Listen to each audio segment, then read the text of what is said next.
Добар ден, почитувани гледачи, следите програмата на ТВМ телевизија и продолжуваме ние со серијалот емисии од посветени на изборната хроника и секако на председателските избори 2019 година и предвремените избори локални во нашиот град, Охрид и Ново село останаа општините каде што и во вториот круг на изборите ќе се бира градоначалник. Продолжуваме, како што кажав, со серијалот на емисии. Игор Јанушев, генералниот секретар на извршниот комитет и член, впрочем, на извршниот комитет на ВМРО ДПМН, е мој гостин денес во студиото на ТВМ телевизија. Добар ден, добре ми дојдовте, влегуваме во последната недела од вториот круг од изборната кампања. Како сте за почеток? Благодарам прво на поканата, поздрав до гледачите на ТВМ телевизија, сега го поздрав до Охриѓани и до цела Република Македонија. Добро, ја привршуваме, како што сами кажавте, влеговме последната недела од кампањата и се надеваме дека заклучно со 5 мај Република Македонија ќе добија нов председател во професорката Силјановска и секако Охриѓани ќе добијат нов градоначалник во докторот Митри Милошовски. Така.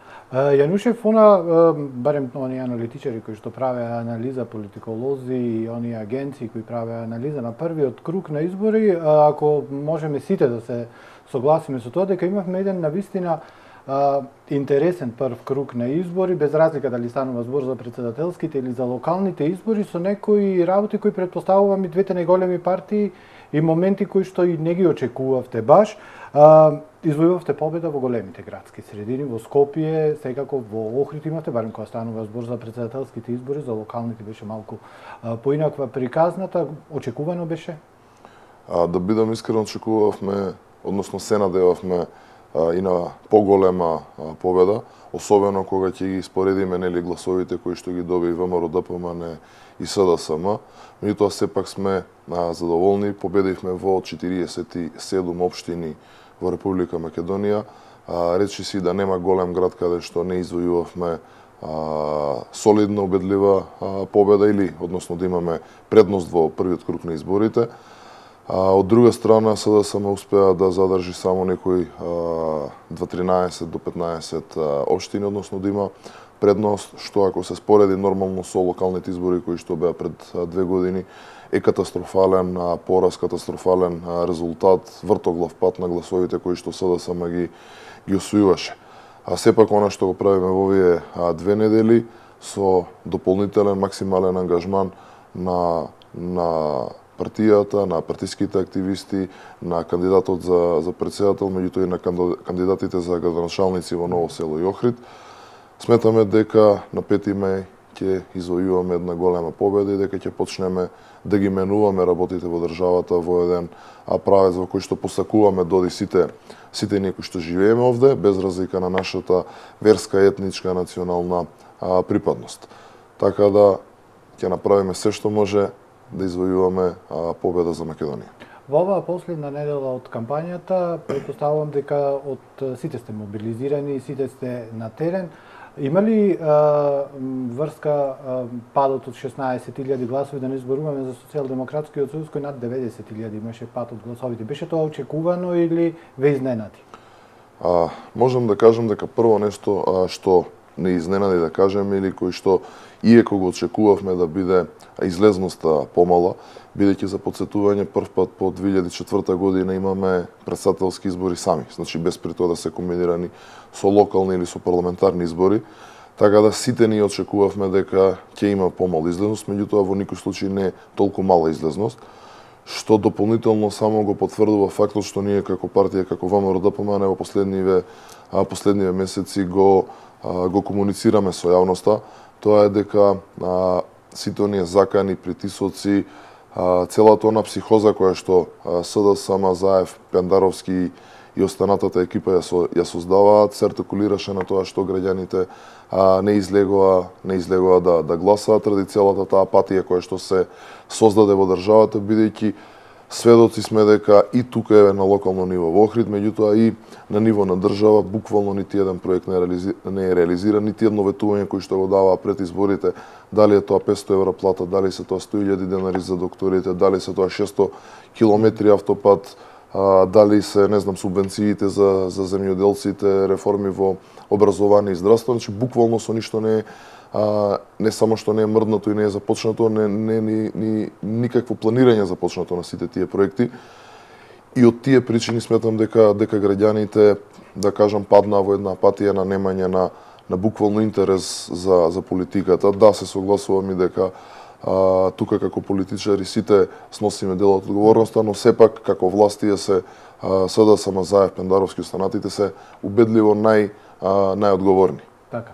Имаме и уште еден, пред да започнеме со емисија, имавме кратко време да поразговараме, има уште еден интересен феномен кој што се случи, а тоа беше навистина огромниот број на неважички ливчиња во овие избори, по кои што најверојатно и по тоа ќе останат повеќе од 30.000, според последните информации, тоа е еден град, тоа не е малку. И тоа не се оние гласачи кои можеме да ги окарактеризираме или да ги етикетираме како неопределени. Ова е нешто малку поразлично и предпоставувам многу потешко и за двете најголеми партии. Видете, кога зборуваме за неопределени, во принцип мислиме на луѓе нека само кои што се членови на партии, туку и поддржувачи, симпатизери или да кажеме гласачи на одредена политичка структура или на политичка понуда. Она што го имавме, се согласувам, ако не се лажам, негде околу 4% повеќе неважечки ливчиња во однос на било кои избори кои што сме ги имале претходно во Република Македонија, и да изненади големата бројка. Во принцип, да кажам, во политичката теорија, неважечките ливчиња се всушност искажување на револт на граѓаните пред се спрема лудачката политичка гарнитура. Во овој случај тоа се СДСМ предводени од Заев и Пендаровски.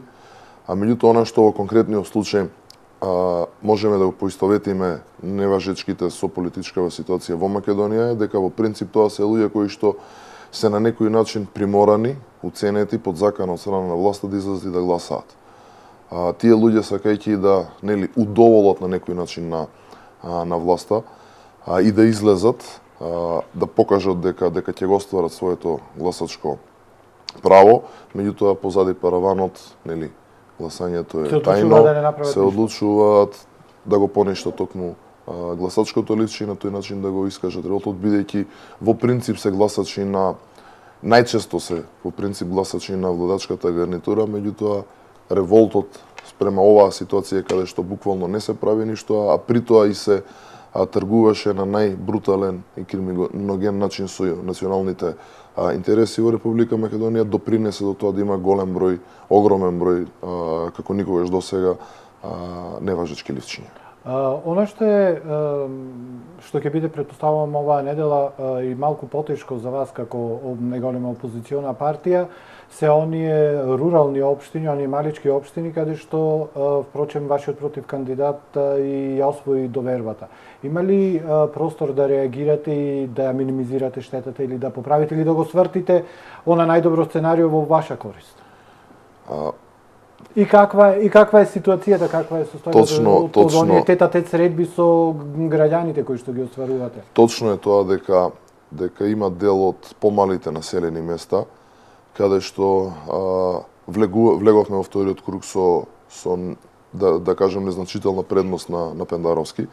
Меѓутоа, она што исто е по-симптоматично и треба да го споделиме со јавноста е дека во помалите места, во поруралните среди е многу полесно да се изврши притисок и да се поентира на тој начин, бидејќи луѓето се знаат сите меѓу себе, комуницираат секојдневно и многу е полесно да се на некој начин манипулира со гласачите. Меѓутоа, ние исто како и во првиот круг, така и во вториот круг, исто и кога се спремавме за изборите, ветивме и се надевам дека овие неколку денови дека ќе успееме и онаму каде што не влеговме да влеземе, да поразговараме со луѓето, да ги охрабриме дека нема потреба да се плашат. На крај на ден позади параванот кога ќе излезете на гласање, никој не знае како гласате. Гласањето е еден таен чин кој што се одвива позади параван.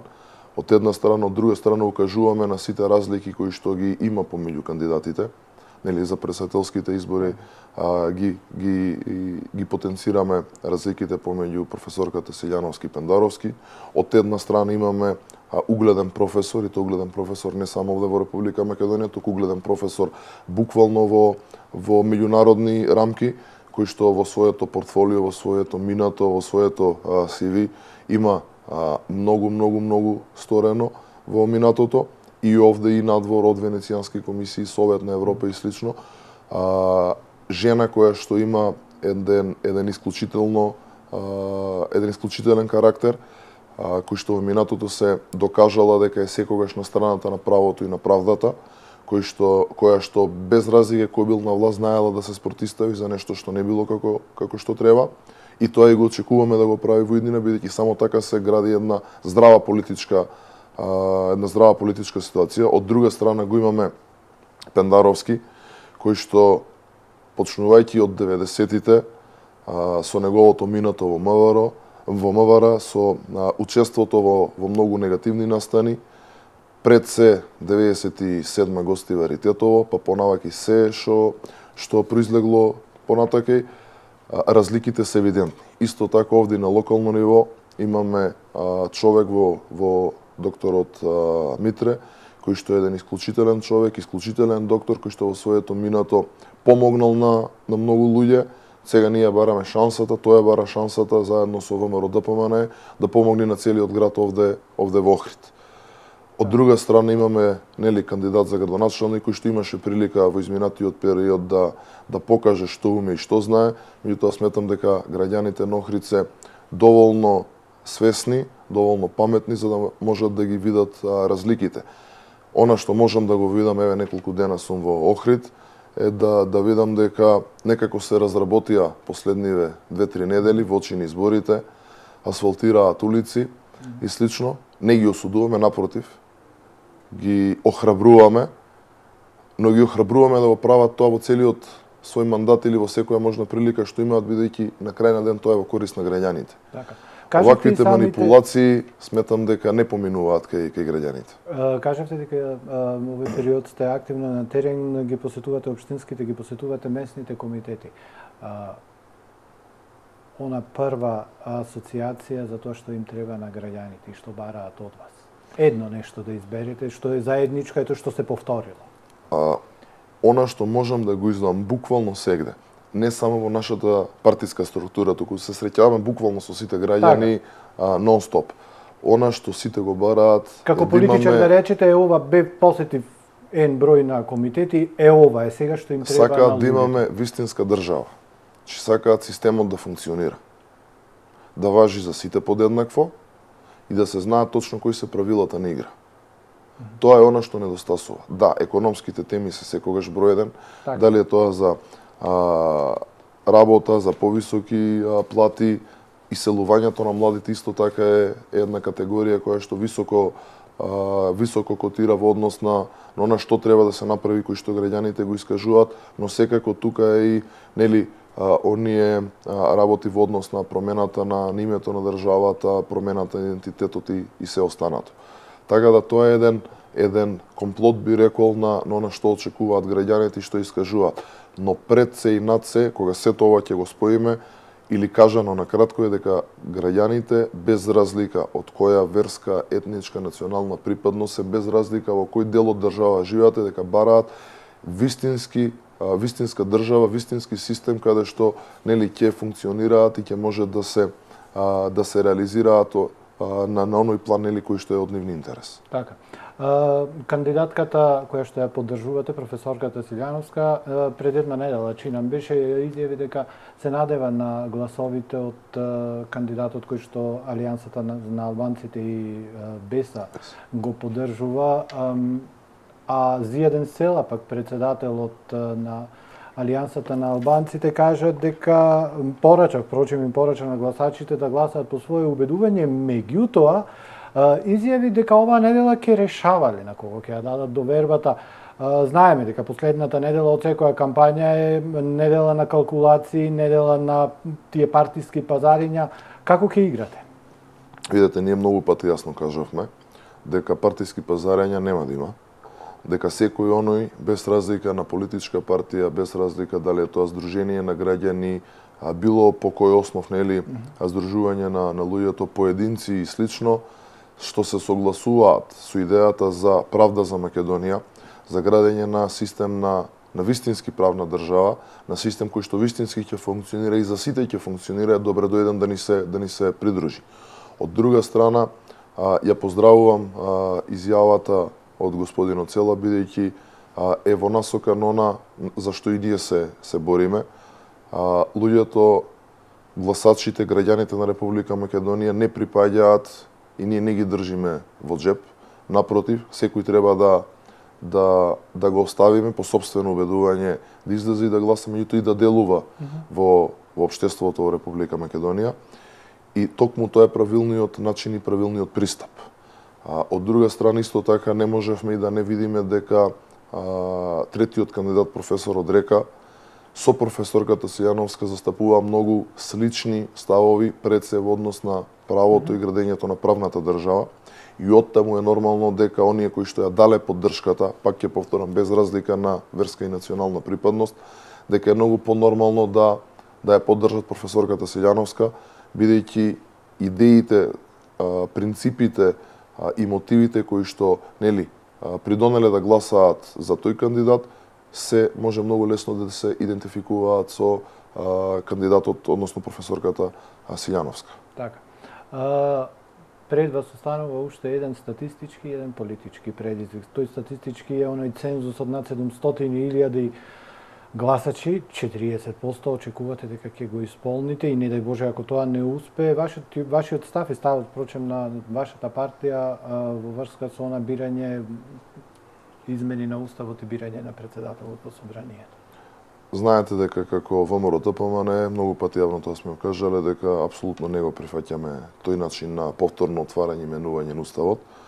Напротив, сметаме дека со целата оваа кампања што ја водевме, особено после резултатите од првиот круг, луѓето се охрабрени, луѓето ги тргнаа со слободи од прангите на заевизмот, на сето тоа зло и црнила кои што беа наметнати во изминатите 2 години во државата, и дека ќе излезат во многу поголем број од првиот круг, така да очекуваме дека излезноста ќе биде достигната и дека Гордана Силјановска ќе биде новиот председател на Република Македонија. Воопшто не ни сакаме да размислуваме дека е возможно некои сценарија како што напоменавте да се случуваат. Она што да ве потсетам само уште од почетокот на годината, иако и пред Нова година го најавивме, од почетокот на годината инсистиравме и баравме предвремени парламентарни избори заедно со овие претседателски избори. Да ве потсетам дека СДСМ тогаш речиси месец дена калкулираше, Заев не беше тука, па повторно патуваше, закажува состаноци на нивниот централен одбор, па го откажува, па му дава право сам да пресече слично, калкулира еден подолг временски период за на крајот кога веќе се распишаа претседателските избори, да излезе со став дека не прифаќаат парламентарни избори, под некој смешен изговор дека тоа негативно ќе влие на почнувањето на предпристапните преговори со ЕУ, дека тоа ќе ги закочело во нивните реформски процеси, и тогаш кажувавме дека тоа апсолутно нема врска едното со другото. Колку и да се надеваме, сите и да сакаме, ги видовме последните реакции од Европската унија. Мислам дека веќе на сите им е јасно, и нив им е јасно дека за жал нема да имаме почеток на преговорите од една страна, од друга страна не само што не отпочна економската наводници година на Заев, напротив ги имаме најлошите резултати.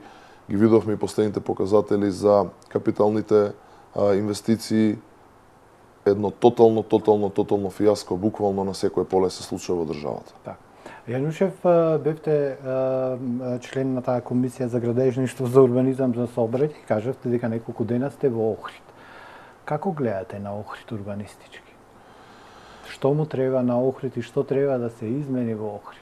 Она што можам да кажам слободно, се надам дека докторот Митре нема да ми замери, дека со неговата победа, односно со доаѓањето на ВМРО ДПМН на власт во Охрид, треба најпрво да се почне да се расчистува со урбаната мафија во Охрид. И тоа ќе бидат едни од главните постулати на работењето. Меѓутоа, она што исто така можам да го видаме дека улиците се полни со дупки. Видов колку што успеав на кусо дел од ветувањата, кои што се има од страна, што беа дадени од страна на СДСМ во однос на минатите локални избори. од она што можев низ разговор со луѓето да го дознаваме дека речиси ништо не е реализирано, почнувајќи, не знам, од катните гаражи, санацијата на улиците, не знам, кружен тек и автобуската, мислам дека беше планирано, многу работи кои што за жал се искористиле за да на некој начин се изманипулираат гласачите, пошто нормално е дека вие како жител на Охрид, доколку некој ви вети дека ќе ги санира сите овие проблеми кои што пред малку ги напоменав, дека би му го дале својот глас. Меѓутоа јас апелирам и до охриѓани, меѓутоа и до сите гласачи во Република Македонија да не дозволат повторно да бидат изманипулирани со лажните ветувања. Така. Кога станува збор за решавање на проблеми, да спуштиме темите на локално ниво, имавте можност во изминативе десетина години да решите одредени теми, без разлика дали се од сферата на урбанизмот, ајде урбанизмот го зедов како она зашто сите политички играчи најмногу сакаат да зборуваат. Тука е економијата, туризмот, можеби немаме ние тука индустрија тешка, меѓутоа туризмот го имаме како носечка стопанска дејност и од една страна ги обвинувате оние кои што сега сте на власт дека не решаваат одредени прашања, меѓутоа во изминатиот период вие сте имале можност тоа да го решите. Како сега ќе настапите пред вашето гласачко тело, пред се оние кои што ви ја дале довербата и планираат повторно да ви ја дадат довербата? Видете, во два сегменти ќе го поделам одговорот. Локално во Охрид ВМРО ДПМН имаше прилика 4 години да практицира власта. Во целиот тој останат период до 10-11 години кога власта беше на државно ниво, во Охрид имавме градоначалници од страна на СДСМ. Так. Од друга страна ние сме свесни за сите оние грешки, пропусти кои што во текот на владењето сме ги направиле, без разлика дали е тоа на централно или на локално ниво. Но исто така сме свесни и за сите работи кои што биле добри и кои биле успешни. Она што можам да го гарантирам пред гласачите е дека грешките нема да ги повториме, дека напротив ќе работиме многу понапорно за да ги дуплираме, триплираме добрите работи кои што сме ги имале.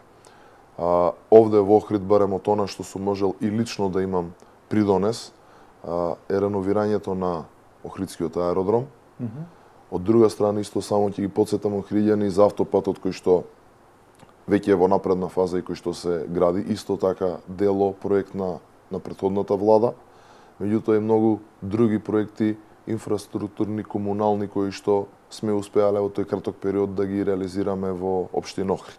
Да, се согласувам дека тоа е недоволно, се согласувам дека треба повеќе и можам да ветам дека во иднина, доколку ни ја дадат гласачите довербата, убеден сум дека ќе ни ја дадат, дека ќе направиме многу повеќе за Охрид. Всушност и мотото на доктор Митре Зубав град. Ќе почнеме од санација нормално на она што можеби најмногу им е потребно на охриѓани, бидејќи сепак станува за бисер на Македонија, за туристичко место број 1 во Република Македонија, во нашата држава, е реновирањето на КЕОТ. Знаете сите тука дека има проблем со статиката, која што влие и на безбедноста, од безбедностен карактер. Значи, ќе се фокусираме на градинки, на школи, на инфраструктурните проблеми, на комуналните проблеми. Има неколку интересни проекти докторот Митре кои што се однесуваат и на младите, меѓутоа и на повозрастните, каде што ќе им се овозможи на младите своите идеи преку проекти да можат да ги реализираат, помош без разлика дали е тоа во однос на проектирање или планирање, сметководствени услуги, стартап бизнеси, субвенционирање во однос на просторни услови за работа, за повозрастните субвенционирање на самовработувањето кој на, да кажам, повеќе или помалку социјална категорија на 50 плюс години на граѓани. Многу работи може да се направат во Охрид, за кои што сум убеден дека доктор Митре вистинскиот човек да ги направи. Кои се вашите планови во врска со административниот апарат? Обремен, превработен и политизиран прилично?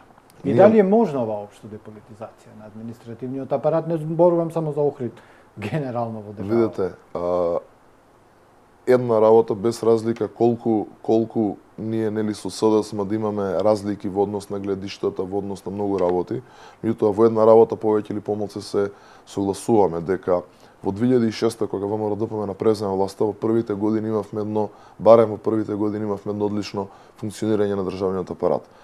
Не постојат добри и лоши работници, вклучително секаде, така и во администрацијата. Најмногу зависи од тоа кој менаџира со работниците, односно од раководителите или од првите луѓе на институциите. Се согласувам дека е преобемен, се согласувам дека во голема мера е партизиран, но ние мораме да најдеме начин да воведеме ред во јавната администрација, бидејќи пред се јавната администрација, државната администрација е тука да биде на услуга на граѓаните. Значи една ефикасна администрација е нешто што се обидувавме, не до крај, не во цело се обидовме да го реализираме, меѓутоа мора да најдеме начин тоа да го направиме. Видете, на крај на денот не треба да измислуваме топла вода. Да. Имаме администрација која што безпрекорно функционира во голем број од европските држави, односно во државите од Европската унија. Треба да најдеме начин, тој модел, тој начин на работа кој што го практикуваат таму, да го адаптибираме и да го приспособиме да биде функционален во Република Македонија. Меѓутоа во тој случај голем број луѓе ќе останат без работа или ќе одат на работни места кои што не би ги сакале. Не би требало да значи, само да ве потсетам дека ние имаме едно од најстарите во однос на години јавни администрации. Со добро планирање, со добар концепт, мислам да, не се решава тоа во една или две години, меѓутоа во еден рок од можеби 5, можеби 8 години, можеби и може да направиме една администрација која што ќе биде за пример за сите во светот. И ние ќе излеземе со таква понуда во првиот момент кога ќе имаме прилика да добиеме парламентарни избори, се надевам дека ќе ги имаме на есен. Така. Предпоставувам како најголема опозициона партија сте свесни дека не можеме сите да работиме во администрација и не може Македонија да живее од администрацијата. Што е со економија, во што планирате? ВМРО-ДПМН е единствената партија во историјата на независна суверена Република Македонија која што во своето владење имала позитивни економски резултати. Кој сакате земјата го? Дали се тоа капитални инвестиции, дали се тоа странски инвестиции, раст, ама буквално се. Така да ние знаеме како се работи, знаеме како се реализираат проекти, знаеме како се носат странски инвестиции, имаме такви примери овде во Охрид. И да се согласувам потполно со вас дека само доколку успееме да ја дигнеме економијата, така ќе одиме напред, бидејќи за еден млад човек, за еден успешен човек, без разлика и на крај на денот на годините, е секогаш предизвик да работи во приватна компанија, каде што сигурно дека платата ќе биде далеку подобра, без разлика колку ќе успееме да дигнеме нели платата и за јавните, односно државните службеници. Она што и нели јавно го кажавме уште пред неколку месеци е дека дефинитивно ќе ги намалиме, односно ќе ги вратиме даноците кои што СДСМ, Заев и Пендаровски ги зголемија, меѓутоа ќе направиме уште многу други работи. Пак ќе кажам, одвај чекаме да имаме прилика да дојдеме до парламентарни избори во една програма каде што со една понуда ќе излеземе пред граѓаните и сето тоа ќе го објасниме. Поголеми субвенции односно стипендии за студентите, подобри услови за студирање, градење на еден вистински систем на вредности во образованието и како е потребен, за да ги спречиме, една од мерките за да ги спречиме младите да се иселуваат, меѓутоа истовремено и градење на така наречени лаборатории на знаење, со цел Македонија да ја претвориме во на некој начин, да кажеме, мека за високо образован кадар, технолошки кадар, кој што понатаки сите светски брендови на фирми ќе можат да ги користат. Така. Охрид како општина е лидер за една многу лоша работа, еден тренд кој што започна дека вие бевте на власт. Се надевавме дека кога власта ќе се промени, ќе се смени, меѓутоа нешто многу не се промени, а тоа е иселувањето на младите од Охрид. Охрид, ако во 1997 година броеше некаде околу 70.000, сега е едва 45. Што по тоа прашање ќе направите? Тоа е еден долгорочен процес. Меѓутоа истовремено и процес. Сите овие работи, свесен сум, сите овие работи кои што претходно ги кажавте имаат одредена улога во враќањето на младите, посебно делов за економијава, меѓутоа потребни се малку и порадикални можеби чекори, не знам. Видете, иселувањето не е тренд кој што е само во Македонија. Така. Значи е тренд кој што Западен и во Балкан сите сме... еве ги имаме, истото се случуваше што е пред 15 на 20 години во Бугарија. Истото се случува ден денеска и во Хрватска пред се, земја членка на Европската унија. Се случува во Велика Британија, во нордиските буквално, земји. Буквално секаде. И со нели трендот на глобализација, на лесна пристапност, на ефтини летови, безвизни системи, е нормално дека ќе има повеќе патувања. Сите ние гледаме каде е побаво и сакаме поубав и подобар живот. Меѓутоа, она што изненадува, бидејќи и јас како и сите ние имаме, нели, блиски луѓе кои што се иселили се во странство, е дека тоа всушност и истражувањата го покажуваат, значи не само овие директни контакти, дека не секогаш финансискиот дел е број еден што ги мотивира да излезат. Пред се и над се е тоа што живеат во држава каде што се почитуваат правилата, каде што владее правото.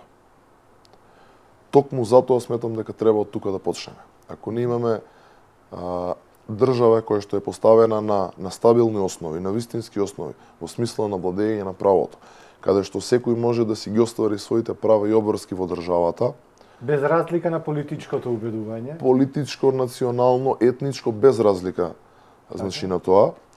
Прво, ќе имаме многу побрз економски раст, повеќе странски инвестиции, повеќе домашни инвестиции, а тоа ќе придонесе прво да се намали иселувањето, а вториот чекор е после сето тоа да почнат луѓето кои што веќе се иселиле да покажат интерес да се враќаат во државата. И тоа е еден системски пристап, долг, никој не кажува дека тоа може да се направи за Па и самото за утре. иселување не се случува преку Меѓутоа тоа е возможно. Имав прилика баш пред неколку месеци во некој вака слично интервју за Бугарска национална телевизија да разговарам со новинарите. Интересно, они како што кажуваат, интересно е тоа што во последниве години има еден започнат тренд. Значи тоа не е во големи размери, тоа започнува трендот на враќање во Бугарија. Враќање во Бугарија. Затоа што платите се подигнати, економскиот стандард е повисок, младите кои што излегле на горе-доле 20 на години од државата, веќе стекнале образование, имаат искуство, и тоа големо искуство работо, научили уште по еден-два странски јазици во изминатите 10 на 15 години, веќе се фамилиарни луѓе, или планираат фамилии и деца, и веќе почнува трендот на враќање. Претпоставувам дека со добра работа, дека можеме истото да го започнеме и во Република Македонија. За самиот крај ќе завршиме со разговор, ќе завршиме со едно прашање кој се однесува на вонредните локални избори. Ме интересира чисто случаен момент е тоа што на сите локални, барем во изминативе 10 на години, на сите локални избори настапувате со доктори како кандидати за градоначалник? Да, симптоматично, вака, ако погледнеме наназад, меѓутоа, прво и основно е важно кандидатот, човекот кој што ја кандидираме, да биде човек во вистинска смисла на зборот. Професијата во овој случај е само еден дополнителен адут во однос на нашиот кандидат. Бидејќи доктор Митре Милошевски е човек кој што целата своја кариера е посветил на спасување на човечки животи и помагање на останатите луѓе. Така да го гледам дека е само како дополнителен адут за да продолжи во многу поголем обем да помага на сите охриѓани. Така. И за самиот крај, задоволни сте од нивото на комуникација за време на кампањава од вашите политички опоненти, секако од вас, би променили нешто и што очекувате до недела? Видете, очекувам да имаме фер изборна кампања до крај. Очекувам и вториот изборен круг да помине во мирна атмосфера. Првиот круг во најголем дел помина во мирна атмосфера, иако видовме дека ДИК констатираше низа неправилности на неколку избирачки места. Дополнително очекувам воопшто да нема такви неправилности.